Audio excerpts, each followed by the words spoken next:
Dans un contexte où les voyageurs d'affaires veulent retrouver la même expérience digitale que lors de leurs déplacements personnels, où l'automatisation facilite le travail des acheteurs ou des travel managers, quelques initiatives intéressantes voient le jour dans le secteur.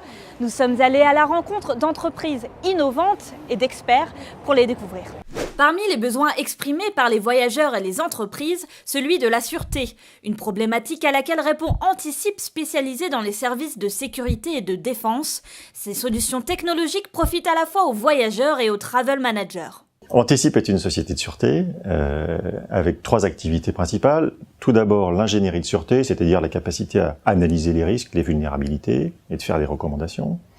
Deuxièmement, des capacités opérationnelles fortes, c'est-à-dire la capacité à gérer des crises, à faire des évacuations de personnel en difficulté, notamment. Et puis une activité plus récente, mais stratégique, majeure, qui est en bon français le Travel Risk Management, c'est-à-dire la capacité à gérer de bout en bout le risque lié au déplacement professionnel à l'étranger. Depuis 1 an, la société collabore avec Havas Voyage. Il s'agissait de répondre aux nouvelles attentes de ses clients exprimées lors d'une enquête annuelle.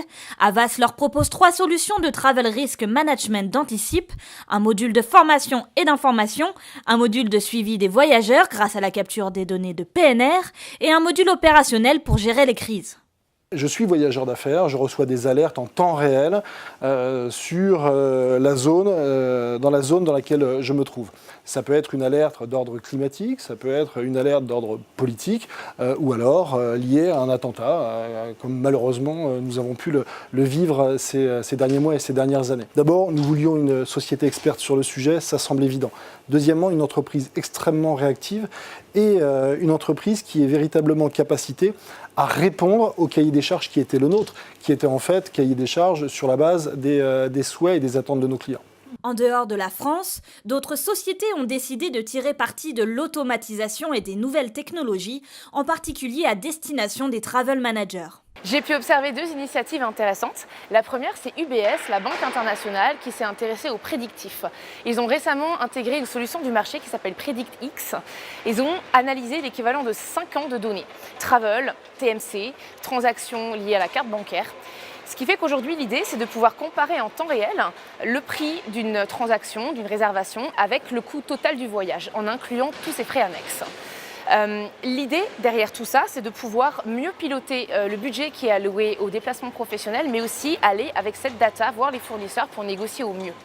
Ce qui est très intéressant aussi, c'est qu'au lieu d'attendre 8 semaines pour avoir des rapports et ces statistiques, aujourd'hui on est sur du temps réel, voire même sur de l'anticipation puisqu'on parle de prédictif. La deuxième initiative vient d'EY, la société de consulting, qui s'est posé la question suivante. Aujourd'hui, comment je peux faire pour automatiser toutes ces tâches chronophages et répétitives? Donc ils ont regardé le comportement des voyageurs, notamment sur la réservation de conférences. Ils se sont rendus compte qu'ils ne réservaient pas instantanément l'hôtel ou l'avion. Donc ils ont mis en place un bot avec un système de notification qui encourage ces réservations-là. Résultat, des milliers d'euros d'économie et 70% du process automatisé. Ensuite, sur des réservations liées au collaboratif, ils ont mis en place un envoi automatique de décharge assigné par le collaborateur qui accepte les conditions spécifiques d'assurance qui est liée à ce type d'hébergement. Tous ces exemples répondent à 3 besoins essentiels dans le voyage d'affaires. Un contenu adapté aux besoins des entreprises, le contrôle des coûts et l'accompagnement du voyageur qui inclut la sécurité. Ce qui permet l'innovation sur toute cette chaîne ou de répondre à tous ces besoins aujourd'hui, c'est vraiment l'avènement du cloud et des notions de plateformes, de grandes plateformes technologiques qui vont se connecter au contenu ou à tous les fournisseurs, les compagnies hôtelières, les compagnies aériennes, les hôteliers, les compagnies ferroviaires, imposer leur intelligence, leur R&D et permettre à ce contenu d'être ensuite diffusé par tout un tas d'entreprises innovantes. C'est aussi en filigrane l'automatisation qui se dégage de ces innovations puisqu'on arrive à réduire les tâches manuelles, rendre des tâches plus intelligentes pour se concentrer vraiment sur l'essentiel qui est donc l'accompagnement de l'entreprise, le contrôle des coûts et l'accompagnement des voyageurs.